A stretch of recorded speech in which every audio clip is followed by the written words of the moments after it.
Salam dəyərli izləyicilər. OTK-nın ikinci qruplar üzrə 20 variant kitabından artıq 6-cı sınağın istəyirəm suallarının izahatını verim. Hansılar ki, belə deyim, bu hissəni skan eləsəniz, bax bu hissəni skan eləsəniz, orada düzgün cavablar zaten var. Elə ekrandan da tutsanız olur. Əgər kitab kimdəsə yoxdursa, elə bu ekrandan tutsanız skan eləmək olur. Və orada 28-dən 30-a qədər sualların ətraflı izahı var. Lakin 28-ə qədər olan sualların sadəcə cavabı var, izahı yoxdur. Və mən də kimlərə ki, bu izahlar lazımdır, onlara kömək məqsədi ilə istəyirəm suallara istiqamət verim. Və buradakı mövzular funksiya, koordinatlar üzrə hərəkət, oxşarlıq və vektorlardır. Gəlin baxaq suallara. Birinci sualda bizə deyir ki, ədədi ardıcıllığına çevirən xətti funksiya qurun. Deməli, siz nəyə baxacaqsınız?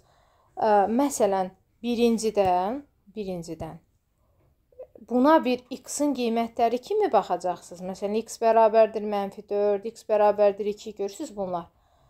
Amma ikinciyə isə y-in qiymətləri kimi baxacaqsınız. Y çevrilir -12-yə, x 2-yə uyğun, y çevrilir 0-a, görürsünüz, uyğun olaraq da, baxın, belə uyğunluq gedir. Və siz də bunu əlbəttə ki, cavablarla baxaraq ki, hansı bənddə x-in yerinə bunları qoyanda uyğun olaraq y-lar bu ədədlərə çevrilir. Məsələn, A variantını yoxlayaq. A variantında x-in yerinə -4 qoysanız, cavab -13 eləyər. Demək ki, A variantı deyil. Bu şəkildə cavabları yoxlaya cavabı ala bilərsiniz. Yer gəlmişəm deyin ki, cavab Y-dir. Amma siz özünüz yoxlaya o cavaba gedib çıxa bilərsiniz. İkinci, qrafik şəkildə verilmiş funksiya hansıdır? Burada da yenə funksiyanın qrafiki görürük ki, iki hissədən ibarətdir. Baxın, bir bu hissə, görürsünüz, bir də bu hissə. Elə bil ki, biz bu iki funksiyanın cəmi kimi baxa bilərik. İndi bunun da rahat yollarından biri nədir? Siz baxırsınız ki, məsələn, bax bu nöqtə, A nöqtəsi olsun. A nöqtəsinin koordinatları nədir? 1-in 3-ə, düzdür? Sonra burada bir nöqtə var, B nöqtəsi. B nöqtəsinin koordinatları 0-ın 1-ə və buradakı C nöqtəmiz var ki, -4-ün 0-a. Bu 3 nöqtənin də ödəndiyi cavaba baxacaqsınız. Məsələn, elə A bəndini yoxlayaq. A bəndində x-in yerinə 1 qoysaq, nə alınacaq? Gəlin görək. 8-də 9 üstə gəl 1. Gəlin bunu hətta 8-də 8 yazaq. Üstə gəl yenə 8-də 7. Cavabımız nə alınmalıdır? 3 alınmalıdır. Gəlin yoxlayaq. Deməli, 17, 24, bəli, 8-də 24. O da 3 elədi. İndi birincisi ödədi. İkincisinə baxırıq. Üçü də eyni zamanda ödəməlidir. Biri ödədi, həvəs salam, xeyr. X-ların yerinə 0 atmaq elə x-ları atmaq deməkdir. Yerdə nə qaldı? 1. Bəli, burada da məndə 1 var idi. Aha, deməli, bu da ödədi. 2 nöqtəmiz hazır var. Üçüncünü də yoxlayırıq. X-ın yerinə -4 qoyuram. Bura -4 qoysaq, 8 ilə ixtisar gedər, qalar -2-də 9. Üstə gəl. 1-in yerinə 2-də 2 yazıram ki, məxrəclərim bərabər olsun. Burada isə x-in yerinə -4 qoysam da modul onu müsbətə çevirir. Və yenə də 4, 8 ilə ixtisar gedir, qalır burada 2-də 7. Deməli, mən nə almalıyam? 0 almalıyam. Baxaq görək, bəli, 0 alıram. Onda elə heç uzağa getmirəm. Sən demə cavab A-ymış. Keçək üçüncü çalışmaya. Üçüncü çalışmada deyir ki, y bərabərdir f(x) funksiyası -1 parçasında tək və f -1, 2 olarsa. Baxın, bu tək funksiya olması bizə bilirsiniz nə deyir? Deməli, f1-də bunun əksi olacaq, -2 olacaq. Onu yadınızda saxlayaq. Sonra tək funksiyalar üçün bilirik ki, f0-da da 0-dır. İndi gələk biz bunu hesablayaq. Belə tipli suallar topluda da var. İndi f -1, f -1-i özləri veriblər 2, f1 dedik, f1 nə olacaq? Onun əksi olacaq. Niyə? Çünki tək funksiya olduğuna görə. f0 dedik ki, f0 0-dır. Baxın, heç buranı hesablamıram. Niyə? Çünki 0 vuracam buna, 0 eləyəcək. Və mənim cavabım olacaq 3 vur 2, 6, çıxılsın 2, 4. D variantı. Dördüncü sual. Arqumentin bütün həqiqi qiymətlərində fx cütdür, cx tək funksiyadır və fx çıxılsın cx bərabərdir. Bu belə bir ifadə ödənərsə, f3 üstə gəl 2 vurulsun c1 ifadəsinin qiymətini tapın. Onda biz buradan belə bir nəticəyə gələ bilərik. Deməli, baxın, fx cütdür, düzdür? Amma cx təkdir. Mən də baxıram ki, bu ifadədə cüt olan hissə x kvadratı çıx 1-dir. Tək olan hissə isə 4x-dir. Amma bu cx-i çıxıblar və müsbət 4x alıblarsa, deməli bu bizim fx-imizdir. Cx-imiz isə mənfi 4x-dir. Niyə? Çünki burada dediyim kimi bunu çıxıblar, amma burada müsbət alıblar o yüzdən. Və salam, indi siz f-in yerinə 3, c-nin yerinə 1 qoymaqla bu ifadəni hesablayacaqsınız. 5-ci tapşırıqda nə edəcəksiniz? Funksiyanın qiymətlər çoxluğunu tapın. Bu funksiyalarda biz əsasən asimptotları tapmalıyıq. Lakin asimptota ehtiyac yoxdur. Yəni, necə ehtiyac yoxdur? Məsələn, siz özünüz düşünə bilərsiniz ki, bunun təyin oblastı x fərqlidir 2 olmalı. Deməli, mən burada x2-ni ala bilmərəm. Dolayısıyla, tutaq ki, x2 olanda bura olmazsa, onda deməli ki, 1 də olmaz. Elə deyil? Aha, 1 də olmazsa, onda mənim funksiyamın qiymətlər çoxluğu mənfi sonsuzluqdan 1-ə kimi, 1-dən də müsbət sonsuzluğa kimi davam edəcək. 6-cı sualdan eləyəcəyik. Funksiyanın təyin oblastını və qiymətlər çoxluğunu tapın. Təyin oblastını tapanda hamımız yaxşı bilirik ki, tez kökün altındakı ifadəni böyükdür, bərabərdir 0 edib, buradan biz dy-ı tapacağıq. Bu asan. Bu bərabərsizliyi yəqin ki, hamı eləyə bilir. Çünki biz bloka hazırlaşırıq. Y-ı tapanda isə, qiymətlər çoxluğunu tapanda isə biz kvadratik funksiyalarda nəyi tapırdıq? N-nı tapırdıq. N-nın düsturunu xatırladım sizə. 4ac çıxılsın b kvadratı bölünsün 4a düsturu. Və burada əgər a əmsalı 0-dan kiçikdirsə, onda olacaq mənfi sonsuzluqdan kök altında n-ya qədər. Çünki niyə? Bunun özü kök altındadır. N-nı düstura əsasən tapacaqsınız və burada belədir. Və cavabımızı tapacağıq. Amma burada mənfi sonsuzluq deyil, əlbəttə ki, harada sərhədlənəcək? 0-da sərhədlənəcək. Niyə? Çünki axı bu kökün altındadır. Bu mənfiyə doğru necə gedə bilər ki? Ona görə bunun bir hissəsi 0-dan sərhədlənəcək, o biri hissəsi isə kök altında n ilə. N-nı da özünüz yəqin ki taparsınız. Mən sizə sadəcə istiqamət verirəm. 7-ci sualda funksiyanın təyin oblastını və qiymətlər çoxluğunu tapın. Bu nədir? Eyni sualdır. Yəni, bayaq dediyim kimi. Təyin oblastı burada belə də götürə bilərik. Bunun kök altında mənfini çıxartsaq, qalacaq x kvadratı çıx 6x üstə gəl 9 və alınacaq mənfi x çıx 3-ün kvadratı. İndi baxaq. Bura kvadratdır, düzdür? Və bu heç vaxt mənfi ola bilməz. O yüzdən bunu yalnız nə ödəyir? X bərabərdir 3 ödəyir.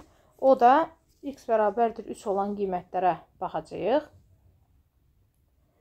Hansı bəndlərdə var? Baxın, C-də var, bir də Y-də var. Aha. Onda Y-ı tapanda isə Y-ı nə ola bilər? Deməli, 3, yalnız 3 ödəmir. 3 olanda da cavab nə alınır? Yalnız 0 alınır da. Onda olur cavab C variantı. 8-ə baxırıq.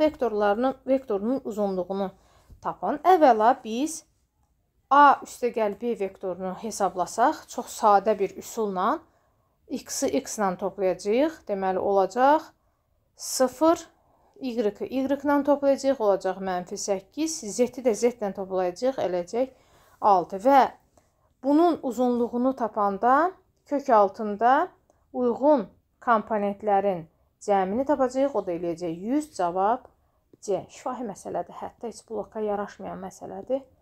9. ABC üçbucağında M nöqtəsi BC tərəfi üzərində yerləşir. Bunu çəkməyə çalışaq bir dəqiqə.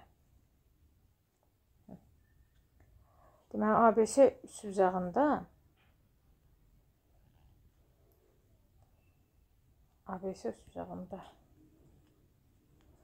M nöqtəsi BC tərəfin üzərində yerləşir. Aha, bu bizim M-imiz və BM bölünsün MC bu mü işarəsidir, deyəsən nəsə. Axır ki, bir işarədir, müyə oxşuyur. Mü şərtini ödəyir və ola bilər adını düzgün demərəm, üzrlü sayında axır. AB bərabərdir A. Deməli, AB vektor olaraq, baxın, vektor olaraq bunun önəmi var, çünki oxun istiqaməti buradır. Bunu A ilə işarə etmişik. AC, burada ox bura istiqamətdədir. B ilə işarə ediblər. Olarsa AM-i tap deyir. Onda mən əvvəla bir AM-i çəkim. Özdə AM dediyinə görə mənim oxum da bura yönəlib. Onu da nəzərə alaq. Deməli, biz əvvəla burada nə edək? Baxın, bunların nisbəti müdürsə, onda gəlin, elə bir BM bölünsün MC müdürsə, BM-in yerinə mü tutaq ki, nə bilim, nə yazaq? Mü K, düzdür? Bölünsün, MC-də 1K olacaq da, bax, belə bir şey. Mü K, burada da K. Sonra nə bilirik? Baxın, ortaq başlanğıclı vektorlar, qaydalara baxsanız, nə görəcəksiniz? B çıxılsın A bərabər olacaq BC-yə. BC də nə deməkdir? Mü K üstəgəl K deməkdir. Düzdür? Onda buradan da K-nı çıxartsam, mü üstəgəl 1 və K-nı tapsam olacaq B çıxılsın A bölünsün mü üstəgəl 1. Aha, yaxşı. Digər tərəfdən də baxın bu üçbucağa. Bax, bu üçbucağa baxın. Bu üçbucaqda da ortaq başlanğıclı 2 vektor görürük. AM ilə AC. Onda burada da B çıxılsın AM bərabərdir nə olacaq? MC. O da nədir? K-dır. K da nədir? Budur. Yəni, baxın. Düzdür? Aha. İndi mənə amma AM lazımdır burada. Onda çıxılanı tapanda, AM-i tapanda neyəcəm? Azalandan çıxacam fərqi. Biraz bunu daha sadələşdirək. Məxrəc qalsın. Bunu isə olacaq B mü üstəgəl B çıxılsın B üstəgəl A. Bunu ayıraq buradan. Bərabərdir. B-lər gedir, qalır B mü üstəgəl A bölünsün 1 üstəgəl mü. B mü üstəgəl A və son C variantında var cavabımız. Yaxşı məsələdir, fərqli məsələdir. Heç mən topluluda beləsini görməmişəm. Sonra 10-cu tapşırığa baxaq. Vektorlarının kolinyar olduğunu bilərək. Kolinyar olanda nə edirdik? Uyğun nisbətləri yazırdıq. Yəni 2-nin -1-ə bərabərdir M-in 2-yə, o da bərabərdir 3-ün N-ə. Bu nisbətləri tapandan sonra 2-2 tənasübdən M-i N-i taparaq M vur N-i tapa biləcəksiniz. Basan məsələdir. 11-ə baxırıq. Burada da vektorlar verilib. A üstəgəl B vektoru və A çıx B vektorları arasındakı bucağı tapın. Aradakı bucaq necə tapılırdı? Kosinus alfa bərabərdir. Deməli, yuxarıda skalyar hasil, aşağıda isə onların modullarının hasili.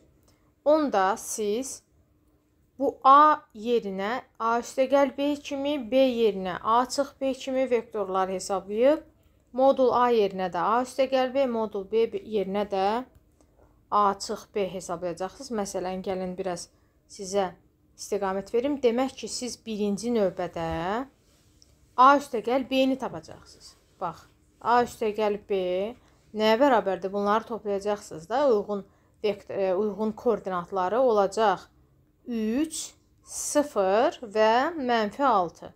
Bir də sizə A çıx B vektoru lazım olacaq. Yenə uyğun koordinatları bu dəfə çıxacaqsan. Olacaq 1, deməli 6 və -2.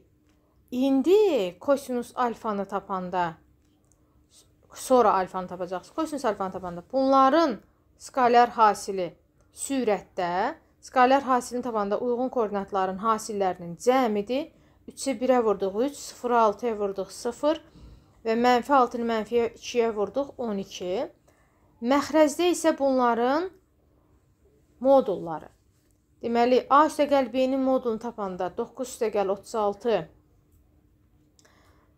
eləyir 45 vurulsun. Burada isə 1 üstəgəl 36, 37 üstəgəl 4 eləyir 41. Aha. Yuxarıda isə məndə olur 15. 15, aşağıda 45 vur 41. Və əlbəttə ki, bunlar kök altındadır. Ha, onu da qeyd edək. Kök altındadır. İndi 45-i mən 45-i 9 vur 9 vur 5 kimi yazsam, 9-dan 3 çıxsa çölə olacaq 3 kök altında 5 vurulsun kök altında 41. 3 ilə 15 ixtisar gedər. Burada qalacaq 5. Burada isə vuranda olacaq 205. Deməli, bizim kosinusumuz 5 bölünsün kök altında 205'dir. Düzdür? Onda alfamız nədir bəs? Alfamız da bunun ark kosinusudur da. O da Y variantındadır. Bu da maraqlı məsələdir. Biraz buranı təmizləyək. Sonra 12-yə baxırıq. Təpə nöqtələri olan ABC üçbucağında BCA-nı tapın. Bucaq BCA-nı tapın. Burada deməli təpə nöqtələri olan ABC üçbucağında. Aha. A, B, S. BC A-nı istəyir, bu bucağı istəyir. Yenə də bu bucağı tapmaqdan ötürü bir neçə yoldan istifadə edə bilərsiniz. Məsələn, yollardan biri odur ki, siz bu verilən nöqtələrə əsasən üçbucağın ayrı-ayrı tərəflərini tapa bilərsiniz. Sonra kosinuslar teoreminə görə bu alfanı taparsınız. Bu birinci yol. İkinci yol, vektorlar kimi baxa bilərsiniz. Məsələn, bura baxa bilərsiniz CB vektoru ilə CA vektoru. CB vektoru ilə CA vektoru arasında qalan bucaq kimi baxsaz, onda əvvəla kosinus alfanı hesablamış olacaqsınız. O da necə olacaq? Deməli, BC, daha doğrusu CB dedik də. Aha. CB vektoru vurulsun CA vektoru yuxarıda. Bölünsün modulca CB vektoru vurulsun modulca CA vektoru. Buradan istifadə edə bilərsiniz. Yəqin ki, bunun öhdəsindən gələ bilərsiniz. Çünki buna hesablamağa vaxt sərf etmək istəmirəm. CB vektorunu necə tapacaqsınız? Sonla başlanğıc koordinatlarını çıxmaqla. Məsələn, CB vektorunu tapmaq istəsəz, 7-dən 1 çıxdın 6, 3-dən 6 çıxdın -3. Bu şəkildə. CA-nı tapmaq istəsən, yenə də A-dan C-ni çıxıb. Vektorları tapdın mı? Yuxarıda artıq da o işi gördükdə kosinus alfanı necə istifadə edirlər, onu elədik. 13-ə baxırıq. Nöqtələrindən keçən çevrənin tənliyini müəyyən edin. Aha. Ümumiyyətlə bu nöqtələrdən keçir. Mərkəz, baxaq görək, mərkəz məlumdurmu? və C nöqtələrindən keçən çevrənin tənliyi mərkəz məlum deyil. Çevrənin tənliyi üçün düsturumuzu belədir. Açıq formada da əlbəttə ki. Deməli, çevrənin tənliyi üçün yox. A ilə başlamayaq. Tutaq ki, belə deyim də, mərkəzi A və B nöqtəsində olsaydı, x çıxılsın A-nın kvadratı, üstəgəl y çıxılsın B-nin kvadratı bərabərdir R-in kvadratı deyildi. Belə deyil, düzdürmü? Buradan da tutaq ki, lap C-nin kvadratı yazaq da. C-nin kvadratı yazaq. Yəni, mərkəzi bu şəkildə olsaydı, belə olar. Mərkəz verilsəydi, bu şəkildə olardı. Amma mərkəz verilməyəndə, onda çevrənin tənliyi bu şəkildədir. X kvadrat, üstəgəl y kvadrat, üstəgəl AX, üstəgəl BY, üstəgəl C bərabərdir 0. Bax, bu şəkildədir. İndi mənə də bu 3 nöqtə verilibsə, deməli, mən neyəcəm? Ardıcıl bu 3 nöqtələri x və y-ların yerinə yazıb 3 dəyişənli 3 dənə də tənliyi alacağıq. Bərabərdir 0, bərabərdir 0, bərabərdir 0.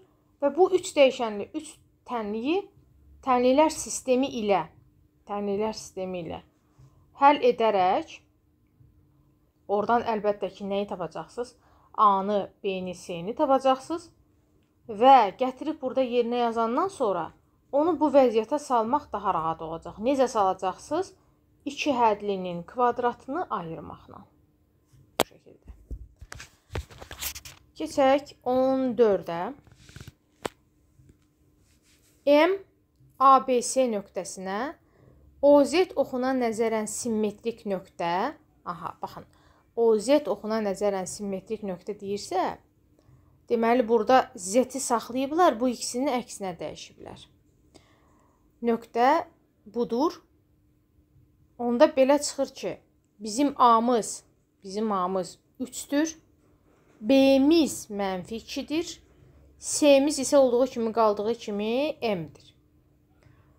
O x, y müstəvisinə nəzərən simmetrik nöqtə isə o x, y simmetrik nöqtə, o demək ki, x, y-i saxlayıblar və bu nöqtə alınıb. Onda buradan nəticə çıxır ki, elə n, bu nə deməkdir? X, y-i saxlayıb z-i bu dəfə dəyişiblər. Onda n saxlanılıbsa 3-dür, p saxlanılıbsa 2-dir, z əksinə dəyişilibsə 4 olubsa, deməli, M ilə C elə nə imiş? -4 imiş. Buradan da bunlar hamısı tapıldı. Sizə qalır bunları cəmləmək. 15.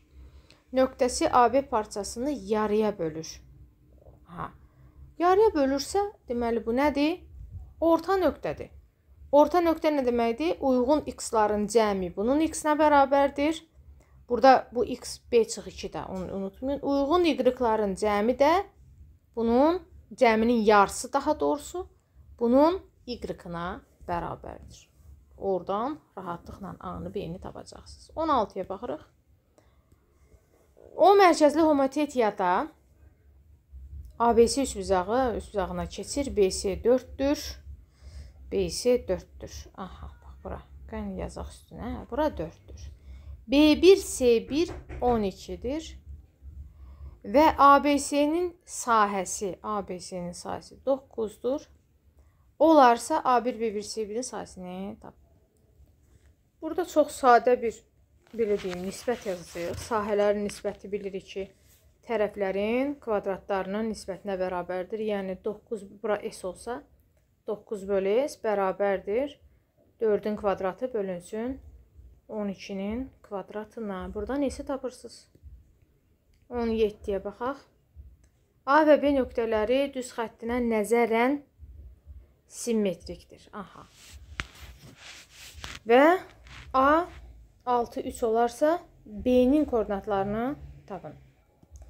Ümumiyyətlə, istəyir x üstəgəl bir düz xətti olsun, istəyir nə bilim başqa bir düz xətt olsun. Bu zaman belə bir şey eləyirik də. Məsələn, bax, bu bizim tutaq ki, y üstəgəl birimizdirsə, bu A nöqtəmizdirsə, bu B nöqtəmizdirsə, hansı ki, simmetrikdirlər. Axı, simmetrik nöqtələr həmin düz xəttə nəzərən eyni məsafədədirlər. Düzdürmü? Həmin düz xəttdən eyni məsafədədirlər. Onda belə çıxır ki, bax, bunu birləşdirəndə həm bunlar perpendikular olacaqlar, mütləq, həm də bu məsafələr bərabər olacaq. Məsələn, bu məsafələr bərabər olacaq. Yəni, buradakı bu nöqtə AB düz xəttinin və yaxud da AB parça kimi baxsaq, parçasının nə idi? Orta nöqtəsidir. İndi mənim A nöqtəm 6-3-dürsə, B nöqtəm XY-dirsə, onda bu mənim bu ortadakı nöqtəm nə olacaq? 6 plus X bölü 2 və 3 plus Y bölü 2. Və eyni zamanda bu nöqtə həm də bu düz xətt üzərindədir. Ha, onu da unutmayaq. Bu düz xətt üzərindədir. Və bu düz xətt üzərindədirsə, onda X ilə Y-in yerinə yazmaq olar. Və digər tərəfdən bunlar perpendikulardırsa, onda bunların K-larının hasili nədir? -1-dir. Onu da unutmayaq. İndi mən deməli bu AB düz xətt tənliyi kimi baxsam, bunun K-sını tapa bilərəm də. Hardan taparam? Dedim axı ki, K-larının hasili -1-dir. Onda deməli mən AB düz xəttinin K-sı olacaq nə? Bunun K-sı 1-dirsə, onda onun K-sı olacaq nə? -1. İndi biraz buraları düzəldək. Aha. Bax. Deməli, dedik ki, bu A-dır, 6-3. Bu XY-dir. Bu isə Y bərabərdir, X üstəgəl 1-dir. Və bu nöqtə AB-ni yarı bölüb. Eyni zamanda da bu düz xəttin üzərindədir. İndi belə çıxır ki, AB nöqtələrindən keçən düz xəttimizin tənliyi Y bərabərdir. -X, K -1-dir. -X üstəgəl B-dir. B şəklindədir. Yaxşı. Və bu A nöqtəsi həmən düz xəttə aiddir. Axı, dedik axı, A və B nöqtəsindən keçir. Deməli, A nöqtəsindən keçirsə, gətirib A-nındakı nöqtələri bunun yerinə yazım. X-in yerinə 6 yazım. Olacaq -6 üstəgəl B. Bərabərdir, Y-in də yerinə 3 yazsam. Bərabərdir, nə olacaq? 9. Onda mənim tənliyim Y bərabərdir. -X üstəgəl 9 şəklindədir.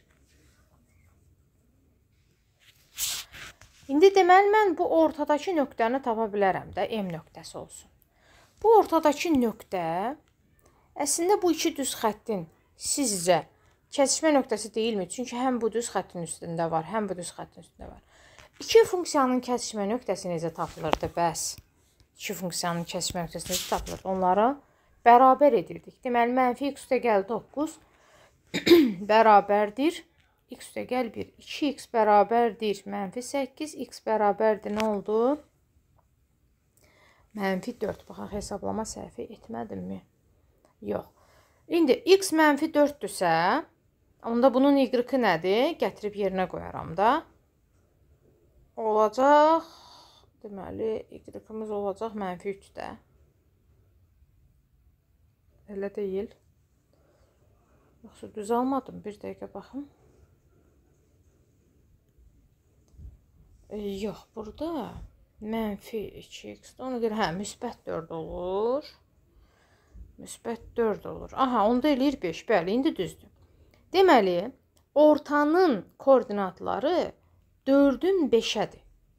4-ün 5-ədir. Bu da orta nöqtədirsə,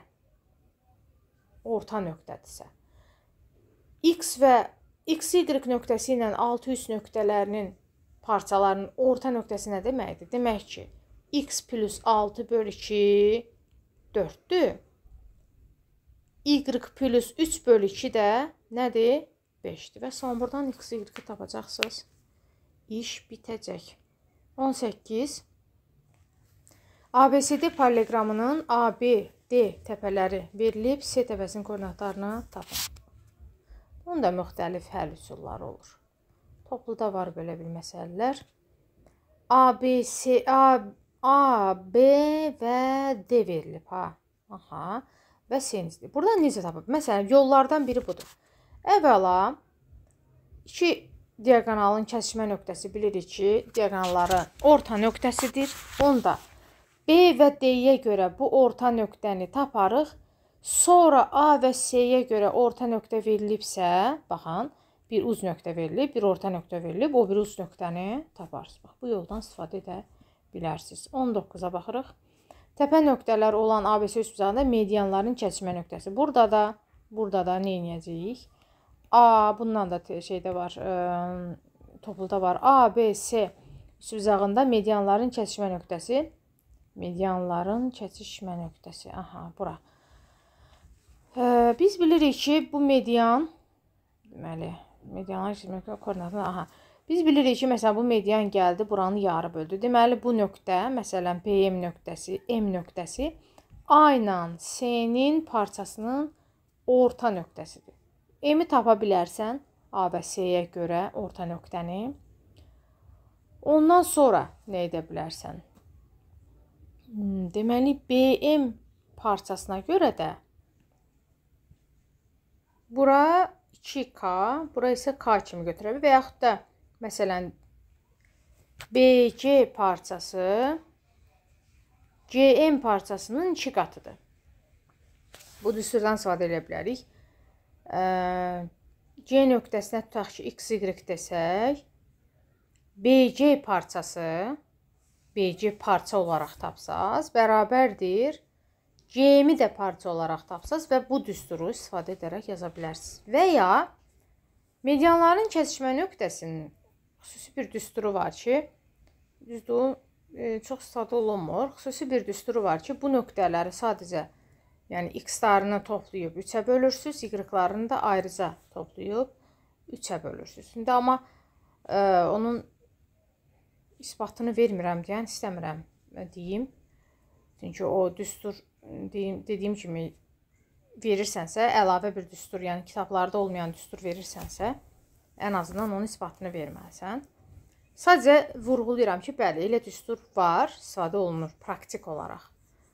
Açıq sual olsa mütləq gələk onun isbatını verəsiniz. Amma qapalı sualda istifadə edə bilərsiniz. Dediyim kimi, x-ları toplayıb 3-ə bölürsən, y-ları toplayıb 3-ə bölürsən. Amma qanuni yolunu isə sizə dedim. Deməli, birinci, M orta nöqtəsini tapdıq. Sonra BM parçasına əsasən buranı, deməli, ağırlıq mərkəzini XY istifadə elədin. CB parçasını tapdın. CM parçasını tapdın. İki nöqtə arasında məsafə düsturunu tapa bilirik də. Və bu düsturdan istifadə edərək, tənliyi həll edərək XY-ı tapa bilərsiniz. 20. AB nöqtələri verilib, diametri AB olan çevrənin tənliyini müəyyən edin. Çox sadədir. Diametr AB-dirsə, deməli, bunların orta nöqtələri çevrənin mərkəzidir. Rahatlıqla bunların orta nöqtələrini tapacaqsınız.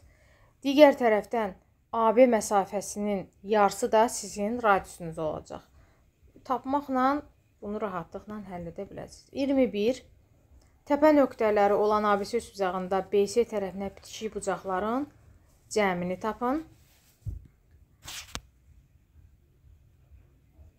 Deməli, A, B, C təpə nöqtələr verilib və deyir ki, BC tərəfinə bitişik bucaqlar. Deməli, nə edəcəyik? Tutaq ki, B bucağını tapmaq istəyirsiniz. Siz burada əvvəla vektorlar təyin edə bilərsiniz. Buradakı bucağı tapmaq üçün BA vektoru ilə BC vektoru arasında bayaqları buna aid məsələ tipi elədik. Əvvəla BA vektorunu tapırsan, BC vektorunu tapırsan və onlar arasında bucağın tapılma üsulu, yəni kosinüs alfanı tapırsan. Bir də BC-yə bitişik yaxı C bucağı var. Məsələn, bu da olsun, tutaq ki, beta. Bu dəfə beta bucağını tapmaq üçün isə yenə də burada özün üçün vektorlar təyin edə bilərsən. Bu dəfə CB vektoru tap, CA vektoru tap və onlar arasında beta bucağı üçün kosinüs betanın tapılması kimi tapa bilərsən və cəmini istəyir. Sonra 22-dən edə bilərik. Üçbucağın tərəfləri 2, 5, 6 nisbətindədir. Ona oxşar üçbucağın perimetri. Aha, burada çox sadədir. Deməli 2K, 5K, 6K. Ona oxşar üçbucağın perimetri 65-dir. İkinci üçbucağın tərəflərini tapın. Bu o deməkdir ki, elə ona oxşar da üçbucağın bilirik ki, tərəflərin nisbətləri yenə də 2, 5, 6 kimi olacaq. Və demək ki, bunların cəmi 65. Buradan 13K 65-dir. K-nı tapandan sonra üçbucağın tərəflərini tapacaqsınız. 23-ə baxırıq. M-in hansı qiymətlərində vektorları perpendikulyardır? Ümumiyyətlə, bu vektor, belə deyim ki, vahid vektorların i, sonra bu j vektorlar, bunlar vahid vektorlardır. Vahid k-dır. Bunlar vahid vektorlar üzrə ayrılış şəklindədir. Onda a vektoru kimi m və 1 koordinatlarını b vektoru, daha doğrusu m 0,1 götürək, 3 ölçülüdür. B vektoru kimi isə -2, 3 və 4 koordinatlarını götürə bilərik. Perpendikulyarlıq o vaxtdır ki, skalyar hasil 0-dır. Skalyar hasili 0-a bərabər edəcəksiniz. 24-ə baxırıq. Paralel köçürmədə A nöqtəsi A1 nöqtəsinə keçirilib, B nöqtəsi isə B1 nöqtəsinə keçirsə, A vur B hasilini tapın. Baxın, əgər A nöqtəsi A1-ə keçirsə, onda burada bir qanuna uyğunluq var. Paralel köçürmənin düsturu necə olacaq? A, deməli, A-nın üstünə nəsə gəliblər, 1 olub da, elə deyilmi? Onda, tutaq ki, A üstə gəl, belə deyək də, nə olsun bu? Tutaq ki, olsun x0. Bu nəyə bərabər olub? 1-ə bərabər. Onda x0, yəni paralel köçürməyə görə 1 çıx A götürürük. Y0 isə 2 isə 5-ə çevrilib. Onda olacaq belə bir y0 üstə gəl 3 şəklində. B-lərə görə də 1-dən 4-ə keçiblər. Deməli, paralel köçürməyə görə x-in üstünə 3 gəliblər. Burada isə B-dən -4-ə keçiblərsə, onda olacaq elə bir B üstə gəldi, tutaq ki, y0 olsa, y0 nə olacaq? -4, daha doğrusu, hədə -4 çıxılsın B.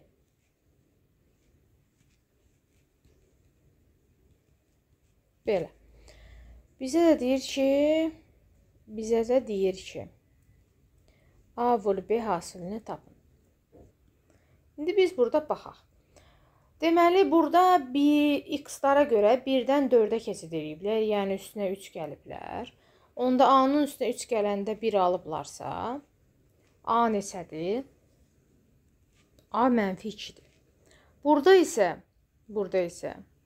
y-lara görə y-ın üstünə 3 gəlib 5 alıblarsa, onda burada da B-nin üstünə 3 gəlib nə alacaqlar? -4 alacaqlar. Düzdür? Onda B nəyə bərabərdir bəs? B də bərabərdir -7-yə. Onda bunların hasili oldu 14.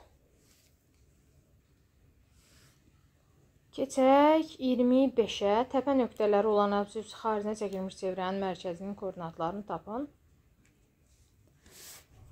Deməli, ABC üçbucağı. Ümumiyyətlə, bu tip məsələlərdə 90% məsələlərdə bu düzbucaqlı üçbucaq çıxır.